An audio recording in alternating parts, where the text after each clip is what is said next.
Let me know, Kim, when we got a quorum here. We have a quorum. We do. Well, good, then. We'll commence the meeting. Try to respect everybody's time. I can't really see the full spectrum of people here, but Ron Gaither, are you on there somewhere? I am, Chairman. I am. Good. Good to see you. Thank Welcome, you. Ron. Thank Ron you. is the newest member of our board. He was appointed by the superintendent to fill the role of someone who had left the district. Ron's got some experience with Xerox, a long time, and he's got some experience with some construction work with Xerox. So it seems to me he's just well suited for our project here. Anyway, it's a pleasure to have you, Ron. Thank you very much, Chairman. Okay, let's go on to the first item of business. There are two sets of minutes. There were two meetings at the last month. One, the organizational meeting, and the second was the regular monthly meeting. Those minutes were circulated to you in advance of the meeting. Are there any corrections or comments with respect? Hearing or seeing none, then I'll entertain a motion to approve the minutes. We can do both at the same time. This So is moved. Rich. I'll second it. This is Rich. Thank you. It's been moved and seconded. Any further comments? All those in favor say aye. Or raise your hand. Any opposed? Okay, it's taken care of. Final budget report. All items, Are you right near a microphone over there? I'm gonna make sure. it's not lit. I hope they can hear me. All right, all items brought to the committee are included in these reports. Expenditures, hard and soft costs for the first group of projects in phase 2A totals $166,267,299.76. 229. This mic works. 166, 267. Thank you for that, 229. Jesse. It's 229, not 299. Expenditures, hard and soft costs for the second group of project in phase 2B totals $120,162,554.86. For the third group of projects in phase 2C totals $114,092,144.24.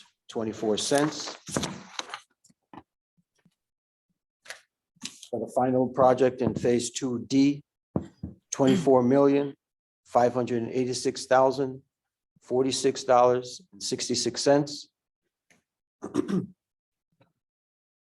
Total amount paid to date for all phase 2 projects, $445,407,975.46.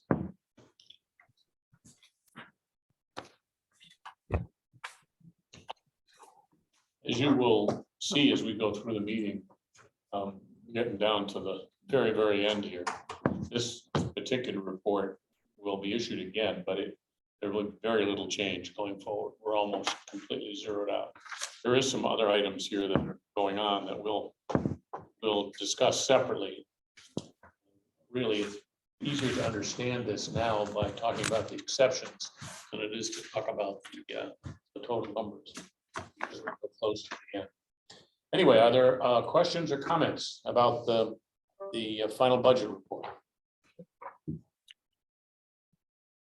If not, I'll entertain a motion to approve the report. I'm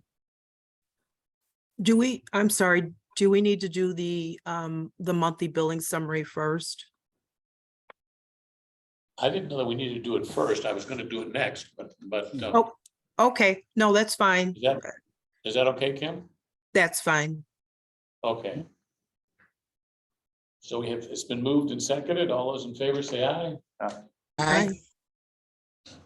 Opposed? Hearing none. Okay, Kim. Okay, so you're real up. quick, The Phase 2 pay requisition number 27A monthly billing summary 82A for July 2022 totals $496,460.27 to be paid from the cash capital account. Are there any questions? Okay, if no questions, I'll move this item to the board for approval. We need a second. This is Rich. I'll second. Seconded by Jesse. Okay. Comments or questions about the report? You know, Kim, we've been doing it this way for a very long time, but, as I'm thinking about this, I think you're right. Because this report is part of the report we just heard, so. Yeah, and generally, we Actually generally. correct. Should have been doing it in the other order. Yeah, no, that's okay. Yeah. Okay, all those in favor say aye. Aye. Any opposed? Okay. Okay. Open contracts report. Pepin, are you gonna handle this? Yes, sir. Okay, can you have that? Okay, if you make it a little smaller so you can see the full report. Okay, so on this list of open contracts, the first item, BSK's engagement remains open for they are the board's general counsel until District-wide Technology 2B, Part 2B is fully paid out and a final cost report submitted to the State Education Department. The second item, the budget was established for Fried Maxic, will be kept open until the final audit is complete. Fried Maxic is doing the RJSCB audit field work with the district and will soon send accounts payable and receivable confirmation letters out to randomly selected vendors starting this week. Now that the June 2022 pay cycle is ratified by the board, Fried Maxic will be able to complete that work for this fiscal year. The third item is Erdman Anthony. They had $100 fee left to be paid, the July pay cycle. That's going to be next month. Millennium Strategies is the board's and school district's technology consultant. There's a small balance on their contract that can be paid out, but they may need to remain open until all of phase 2 is fully finished, since they are hosting the board's website and continuing to work with Kim and Rick and the board on maintaining the rjscb.org domain, etc. Savin Engineers, the labor charges will be fully paid next month for the July pay cycle. But I explained to the board chairman, we Savin will carry a small budget for the office operation expenses until November. BSK again remains open to handle the E&O dispute at East. And the last one is Canon Design, which is still open for the errors and omission dispute at East. I'm sure Greg will, or Melissa will talk about later if the board wishes. So that's it for the open contract balances.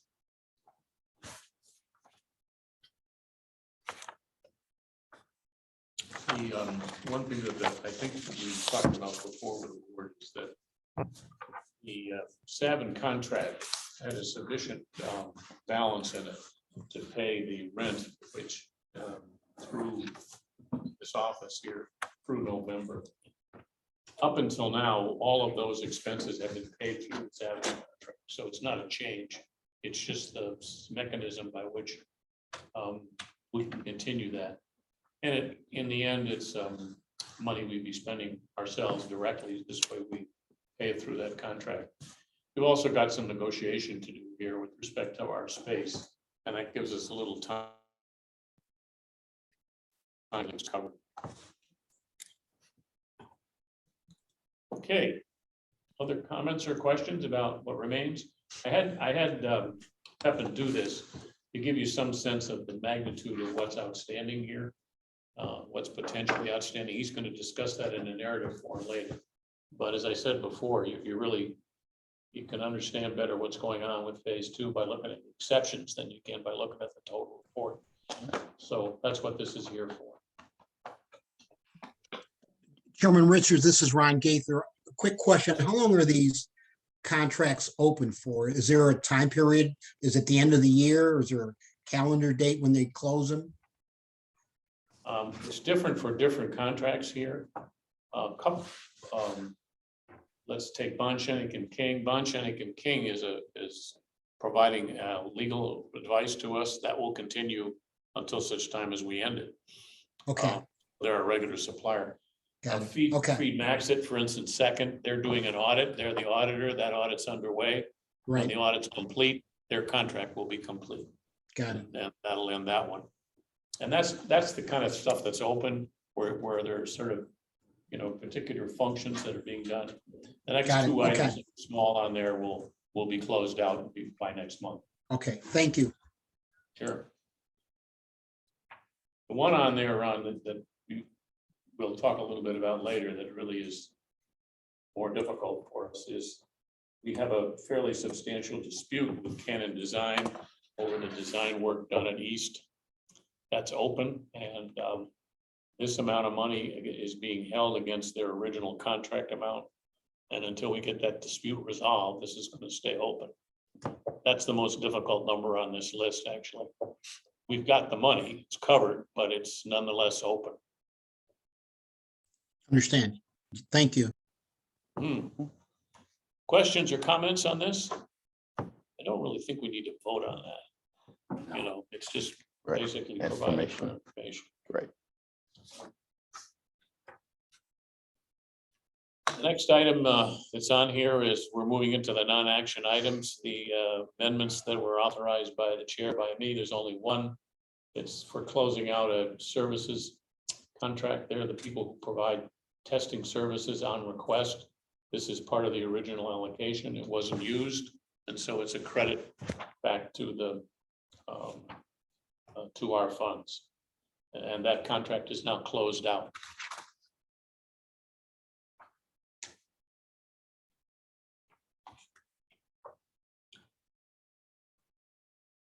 The other one, the other purchase order you see here, which is restoring money, that actually was a mistake. When we closed out the contract, we had a debit there that when we're doing the rectification with the school district, we discovered was incorrectly applied. And so we're correcting that mistake with this item. And that gets us to the report about where we are with respect to the transition and closing out phase two. I've been threatening everybody with all along here. That is true. That's true. Yeah. Well, now that we're at the end of phase two of the program, there are some post-bond responsibilities that need to be assumed by the school district for the long-term debt issuance. Those responsibilities include continuing compliance with the MSRB, which is the Municipal Securities Rulemaking Board, until all the general obligation bonds reach maturity. I'm sure the school district will budget and pay for the yearly fee to US Bank as disseminating agent for the continuing disclosure that needs to be reported on the MSRB's AMA system. That's the electronic website where certain issues that are material get reported. And for reporting event notices related to the outstanding bonds that could be considered material until also those bonds reach maturity. So the school district will certainly continue to take over those responsibilities because the board, the joint board, has done its part as far as issuing those bonds, those long-term debt notes. As far as the final cost reports, Maybe we ought to stop there Sure. for a second. Mhm. I asked Pepin to set this forth here because it's important for everybody to realize what happens with respect to the financing. Even though the project will end phase 2 will end shortly. And is, for all intents and purposes, is already completed. And eventually our board will disappear after phase 3.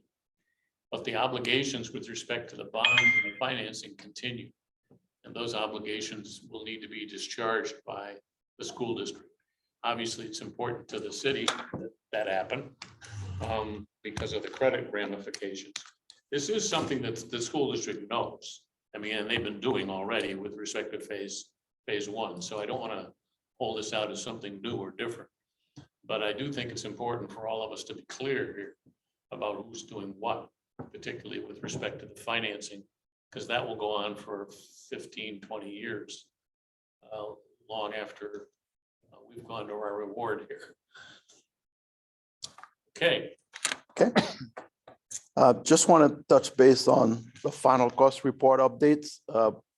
Each report's been submitted for each of the projects to the school district for review and submission to the state education department.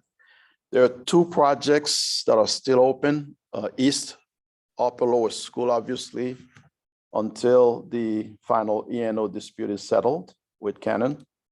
And the district-wide technology 2B remaining open for program-wide expenses for the RJSCB operations until all of the phase 2 contracts are fully paid, down to 0. Looking at the local share itself, the local share model for the $435 million borrowing limit projects an estimated local share of $17.5 million. If you could place the cursor over there. That's against the $18.7 million authorized limit.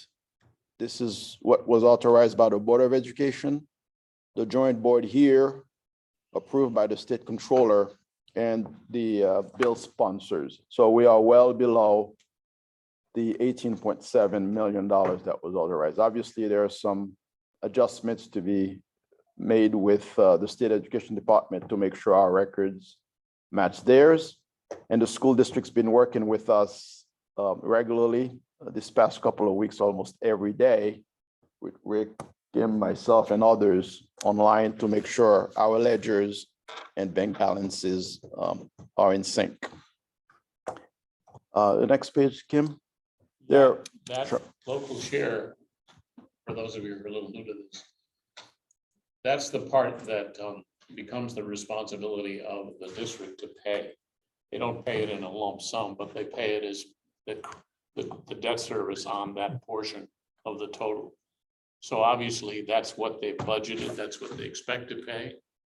And it's important that that number come in either at or below the anticipated number, or it puts some kind of a budget burden on the district.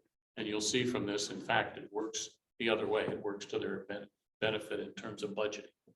But it's important that we focus on that number because they need to know, obviously, what the local share is going to be and that it's going to be what they anticipated it to be. So the fact that we've hit below that number is important here. Okay. Should we move on? Mm-hmm. Okay. Okay, there are still some items to be addressed. The board chairman asked me to review what's left as far as the overall program itself. As I mentioned earlier, we will continue to pay for the office expenses until November. And after that time, the RJSCB will take over those expenses using purchase orders and vouchers to draw from the Chase Cash Capital account to pay for commitments going forward. There will be a need to continue the weekly meetings with the accounting department for East School and the DWT 2B job ledger.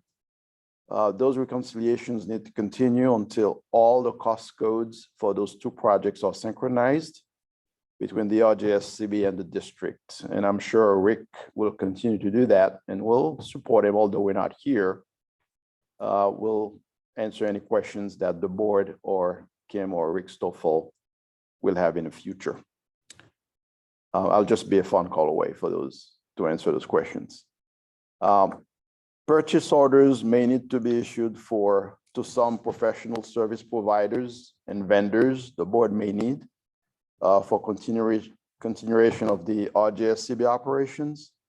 For example, the engagement with BSK as general counsel, as we mentioned, the program office maintenance and janitorial services, and perhaps the technology consultant for final DWT closeout documents, turnover to the school district and the IM&T department at the district. Once phase 2 is done, and if the board does not wish to continue with this office, the excess of fixed furniture and equipment, audiovisual equipment in this room would be turned over to the district's ITMIS department. We've turned over all electronic files and paper files to the school district. There will be a couple more projects to be turned over to them, and Rick Stoffel will continue to do that, working directly with the facilities group. We talked about the dispute already with the architect at East. There is a portion of the fund balance that will need to be transferred to the school district. The board passed a resolution last month to transfer that balance, and I'm sure Kim will continue to follow up with the school district and update the chairman since done. We will work with the board and the chairman as far as drafting a letter to the school district stating that phase 2 is officially closed for the record. Debt service payments need to be budgeted accordingly, as the chairman mentioned earlier, to continue paying US Bank, as we mentioned earlier. The documents we prepared for the school district, closeout, operation and maintenance documents, etc., need to be archived properly for future reference, since there will be another phase to this program. The project and cost records have been turned over, but will help Rick maintain those records as long as I'm available, whether I'm in Rochester or in New York. I'll continue to provide some help remotely pro bono to make sure everything is closed out properly and there are no loose ends. Regarding the schools themselves, the chairman asked me what's left. We talked about East School, beat that to death, and BSK obviously will update the board on any alternative dispute resolution, probably mediation. DWT 2B, we talked about all the contracts that are open and those that need to be closed immediately in the next cycle.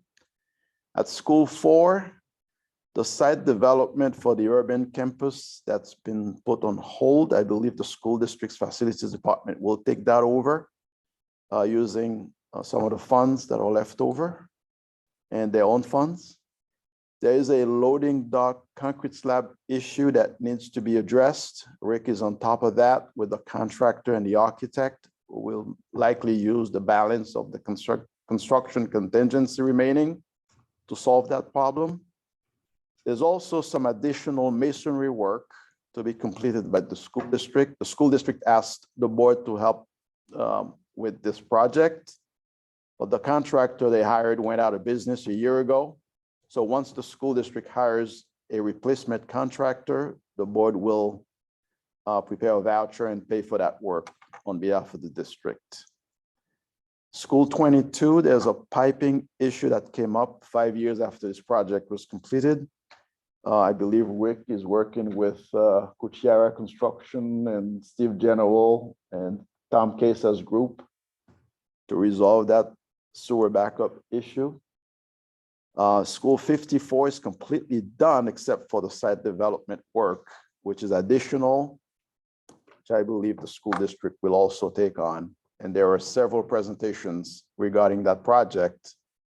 I'm not sure it is to speed it. I'm sure there was an onboarding where you went over what needs to be done.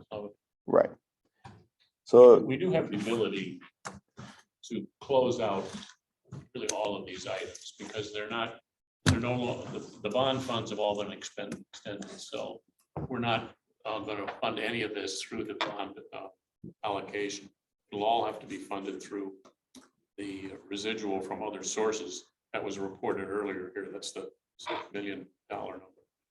So we have, when we get to the point where other things that we can't control are resolved, that's all that's open with respect to phase two, we can simply bring them to a conclusion. And then some of these ongoing services, legal services, accounting services, physical services, we can close out the contracts that exist and issue purchase orders for whatever we need. So we do have more control over this issue than may appear. But, you know, it's important to keep track of where we are here and what it is that's being dealt with. There's a tendency here for this to creep on us. And that's one of the reasons that I want to get this written down. So otherwise we sort of slip into a permanent maintenance mode. And, you know, that's not what we're intended to do. Okay, Kim. Regarding the fund balance, we touched up on that earlier. The overall fund balance is still $6 million, $6,020,585 to be exact, as of this pay cycle. With the HYE electric dispute settled and additional closeout funds recaptured, this amount now includes $4.8 million of RJSCB discretionary funds, the chairman just mentioned, and $1,169,055 of restricted bond funds that will be returned to the district. We said before, as of last month and the month prior, we believe the district can use this balance being transferred to them to pay the debt service, and the RJSCB will use the discretionary portion of the funds to continue operating during the transition period. That's the end of my report, Chairman. That number, that million, one number, million two number, that relates to the bond funds and is going to be returned to the district. Right. Remember, that's really important that we have a plus number there, because we don't have any capacity to overspend. We have to have money in like an ordinary construction project. You can't say, well, let's go get some more. So it's important that that work out as a plus, and it will be available to the district to actually pay down the debt, reduce the debt. So it's a positive number and it's a positive outcome. One of the things we really have to be careful of in these projects, the way they're shaped, is not to blow through the total number, you know, and get in trouble with respect to where we are. So that didn't happen. Okay, questions or comments for Pepin?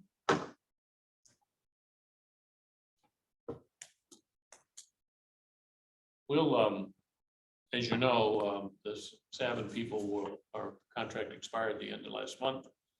So while they're still supporting us and doing various things here, their active involvement will end. Rick and Kim will be with us, continue with us, so they'll take over this reporting process that you just saw Pepin do. And we can use this as a document that we can check against as we go through this to make sure we're getting things knocked off. But okay, anything else for Pepin or on the report? We're in pretty good shape. There's a little frustration because things don't seem to end as fast as they should, but nonetheless, we have it under control. The thing that's most problematical, I would say, on that list, over which we have least control, is the dispute with Canon over design services for East, because that's contested and it's going to take some push and shove to get it resolved. The rest of the items on there are pretty much under our control to bring to a conclusion. So Craig, maybe you can tell us where we are with the Canon. Yes, so part of Canon's contract with the board, there's a first step initiation or process to dispute resolution, which is a meeting among the principals. So that's what we've been trying to schedule for the last month or so, and Canon's principals have been on vacation. So they have a proposed date of August 29th, and we're going to try to move that up. But in the interim, as Pepin indicated, the board's withheld the contract balance of over $326,000 because the E&O principal amounts are over $500,000, $600,000 based upon errors and omissions in the contract documents, which required the board to pay more than it should have had the design been as intended. So we're moving to push that principals meeting up and see if we can get a resolution acceptable to present to the board at that meeting. You know, one of the problems there is it's not an issue. It is a conglomeration of a number of issues. Right. And, you know, each of them have their own story. And so there's a fair amount of administrative, you know, falderall that goes with resolving this. And I don't anticipate that it's going to be resolved entirely in our favor, but we need to get it resolved. Right. Okay. Brian, Sandage, you're on the phone, aren't you? Or on the, I am, Chairman. why don't you give us a little update on where we are with the ICO? Sure. I actually have two separate reports that we sent out. The first one is the additional documentation that has come in since I presented at the July meeting for some additional hours. So you'll see that we picked up a little over 1,000 additional hours in documentation that came in. And when I go to the comparison of phase 1 and phase 2, you'll see that these numbers will not materially change when we're ultimately able to close this out. But one thing to keep in mind is that we are at $394 million that have been paid towards the closeout side, where we have a total of 445. And spoke yesterday with the chairman, and it's like district-wide technology will be being closed out here shortly, which obviously is the biggest dollar amount one that we have. When I go through our numbers for additional documentation received, like I said, a little over 1,000 hours, and how that broke out were 606 hours minority work hours, non-minority 140, non-minority female 140, non-minority male 270, to give us 1,016 hours. Then when we drop down to see where we are, comparison of our goals overall to the project, minority, both male and female, we have a goal of 22%, and we're at 26.98%. Women, non-minority only, we have a goal of 8%, and we're at 6.44. But when you break that out and you look at it as minority male only, same goal of 22%, we're at 23.24. And then when we look at women, both minority and non-minority, against a goal of 8, we're at 10.18. When we drop down to our business participation and utilization with the additional documentation we have, based on contract values of $394,429,000, we have a MBE goal of 17%. We are at 19.07. We have a WBE goal of 10%, and we are at 11.8. We have an SBE of 3, and we're at 2.52. We have a DBE of 3, and we're at 2.61. The additional documentation showed that there were 5 additional Rochester residents that were active in the project that weren't priorly reported, which was a total of 41% of the additional documentation that came in to us. Then I broke out, and ultimately you'll see this in a final closeout when we close out the list of projects. But I just want to highlight, we still have district-wide technology at 22.3 million for DTA 2A, district-wide technology 2B at 47,900,000, East at 54,816,000, and school 14 at 28,528,000. So although we have a lot of that documentation in until ultimately it's closed out, we're waiting for some additional documentation so we can do a final report. But I just wanted to highlight to everybody where we are on total, comparing phase one with phase two and where our numbers are going to come in, because the balance of the records won't materially move the data because we had so much. In phase one, we did 1,999,000 work hours. That was broken down by minority work hours of 457. In phase 144,000 for non-minority women and non-minority male of 1,397,000. Phase two, we had a total of 1,583,000 hours, and we had minority work hours of 425,900 hours, non-minority women, 101,000 hours, and non-minority male, 1,053,000 hours. We're also going to break that out so you can see what the wages were paid on that 1.5 million, almost 1.6 million hours. So you can really see the economic benefit that has been received by the community on the wages that were paid out. So when we look at where we are, comparison of goals, so minority category, both minority, both male and female, a goal of 20%. Phase two came in at 26.98. Phase one came in at 22.87. Women, non-minority only, phase one, we ended up at 6.9%. Phase two, we ended up at 6.44%. But when we compare our goals overall for the projects, and we look at a goal overall 20% minority, both male and female, we did 20.3 in phase one. And in phase two, we did 23.24. Women, non-minority only, we phase one, 9.74%. Phase two, we're at 10.1. So I think it's important we show some of the increases that we've had going through it. Overall, on the MWBE, the S and the D category, phase one came in at 29.26%. Phase two is going to come in at 36% total, which is 3% above our overall goals when you look at all of the data coming into it for the phase two side of it. As soon as we close out the additional projects, those 4 that I mentioned, we'll move to close out the final data. But as a practical matter, it's not going to materially move the numbers that I just read to you. We're just waiting for those additional documentation to close it out, to tie it back to the 444 million that they addressed early on in the meeting that we talk about the budget numbers. Anybody have any questions on the current update as to where we are?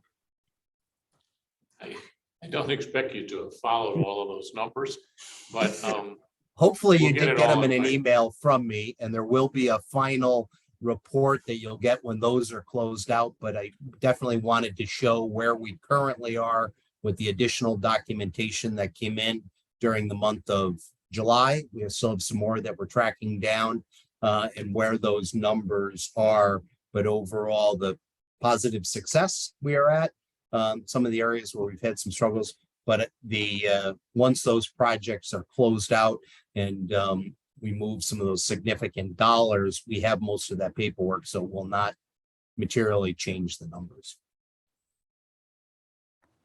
Okay. Questions or comments for Brian? Again, you'll get it all in writing and be able to look at it and digest it and get a better sense of exactly what happened. But all in all, it's a good report. And the other thing it is shows the significance of this particular phase, this project, in terms of putting money in people's pockets in the community. It's a big number. And there aren't many, if any, other projects going on around here that approach that in size. It's a little bit under the radar because this work is going on inside the schools. And people aren't paying as much attention than if we built a new school or built something different. But There's a lot of it, and it's had a materially and significant impact with respect to economic development. Okay. That concludes everything that's on our agenda for phase 2. Any other items on phase 2 that anyone wants to bring up? We're going to shift now to phase 3. Okay. Then, Kim and Rick, you can stay. Everyone else who's associated with phase 2 is excused. Sure.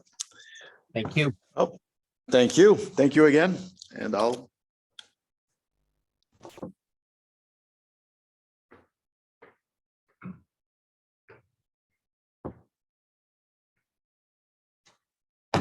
We really don't have any action items to deal with, but just to give you some sense of where we are.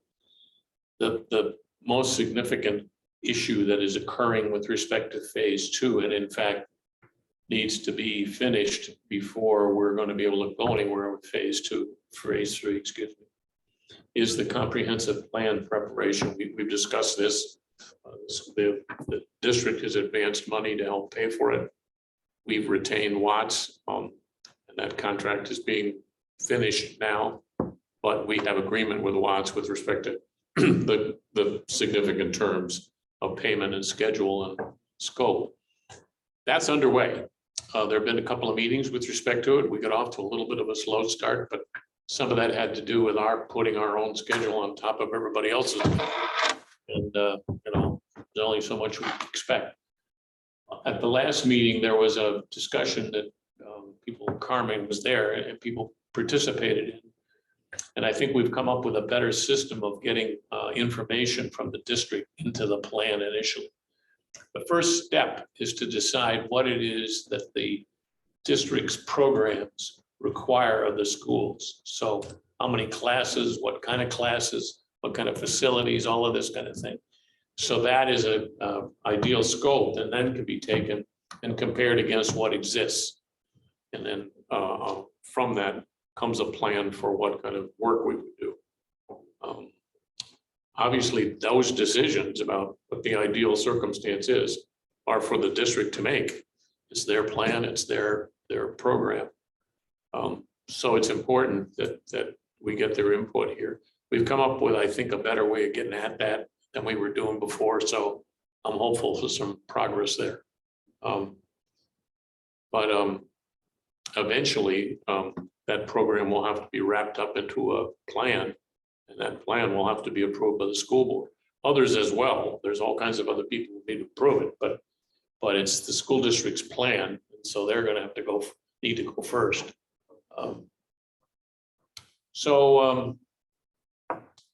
I think that's really all we have. They're meeting every week, and there's work going on behind the scenes. So there's a legitimate effort here to get this thing done. And it's not easy, as you can imagine. But so far, I think at least I feel okay about it. We're going to have to keep pushing, particularly once school starts, because the people we get input from in the district, get real busy, as is understandable. And so we need to get as much of that done this month as we can get done. Can I speak to that, Chairman? Yes.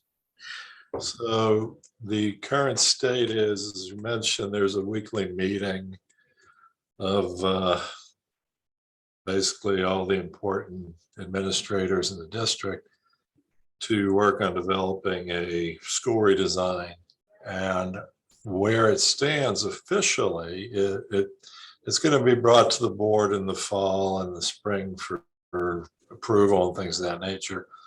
But where the board has actually indicated some direction is to look at a K-6, a pre-K-6, a middle school 7-8, and then a secondary school 9-12 model. Now that doesn't mean for instance, a school 58 will remain a K-12, okay? So it's not that every school would fit that model, but basically we would move all the schools in that direction though. we would still maintain a couple of schools like 58 in their current state. But I believe Mike Schmidt will be coming, if he hasn't already, with that information. Because we'd start looking at what does that mean in terms of building redesign. And we're looking at what is the capacity of schools to do that currently. Those schools we've already finished in phase 1 and 2, and what schools then potentially would be done in phase 3. But the board did indicate, not a final approval, but they did indicate moving forward in that type of model. So that's just kind of an idea of what direction this is going in. Yeah, thanks. That did come up at the last meeting of the planning group.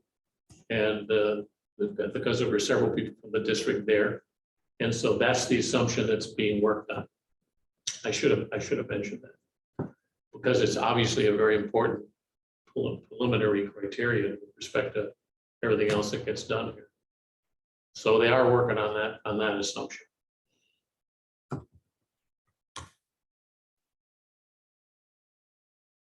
Other questions or comments about that? I think we met in an executive session 2 months ago now, I think, to discuss the staffing we would have with the board itself during this interim period. That's Kim and Rick, who are here and who you've met in the past. That we're finalizing the agreements with respect to that, but they're on board and working. So we have a status of where we're going to be able to keep going here. And some of the stuff that, as I said to you before, some of the things that you just saw Pepin reporting on, they will finish. And then as new things come in, they will handle until we get ourselves to the point where we can make a broader commitment.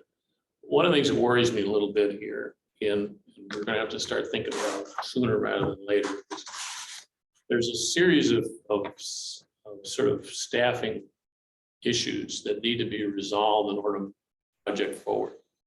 One of them is a project manager. That's the Savin role, because they really whole project and report to us.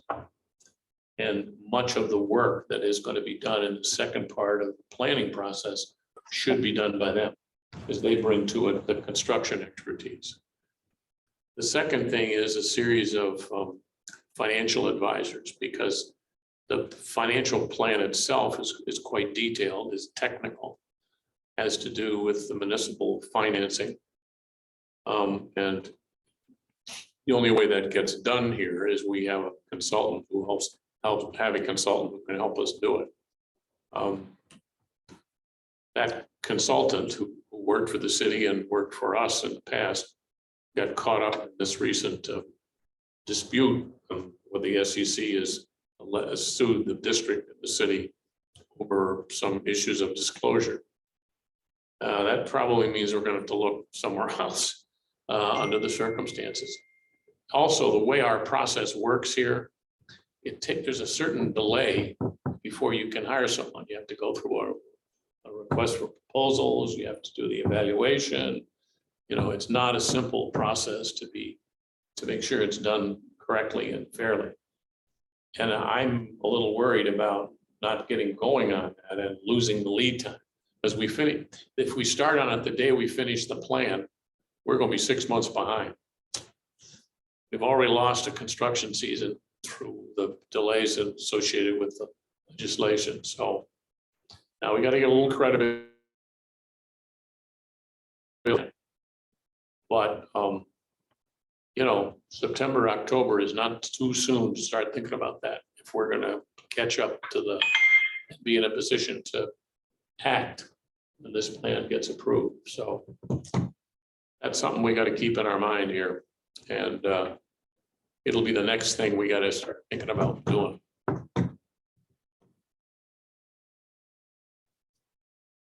Other questions or comments on that, on phase 3? Okay, I don't have any reason to hold an executive session, but if any member of the board would like to have such a session, please so indicate and we will. Seeing none, then I think we can conclude. Thank you all for your attention and for your support. And we'll give you 15 minutes back. Thank you, folks. Thanks, everyone. Thanks, Chairman. Thanks, everyone. Thank you, Chairman. Thank you. All right. Thanks. Thanks, Tom. All right.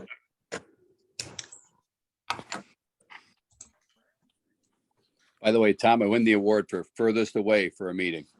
Where are you? Glen Eagle, Scotland. Oh, wow. Whoa, that's right. You told me about that. Your Yes, so, golfing tour, huh?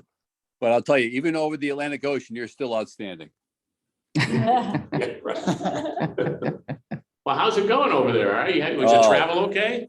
It was fantastic, spectacular. Yeah. It's a pretty spectacular So we, looking place. I haven't been there, but Oh, my gosh, it's just, you can't make it up. I'll certainly tell you guys the stories when I get back, but we okay. travel back later this week. I'll talk to you all soon. All right. Enjoy yourself. All right, stay safe.